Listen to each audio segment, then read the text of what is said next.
жылқы малының енесі арқылы, яғни анасы арқылы табылу жануардың өзі, сосын бәйге ұйымдастырылады бұл жерде. Түркмендердің басын жеңіс кешеді, түркмендер былай айтқанда, сосын өз малдарын қайтарып алады. Ал енді ұқсастықтарын біз айтасыздар ма?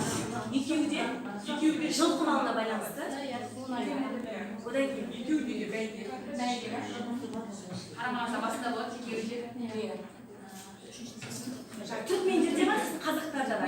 Қазақтарда бар. Жылқы үшін саласы. Сосын екеуінің бекітсада не болады? Төреші болады. Тамаша. Рахмет.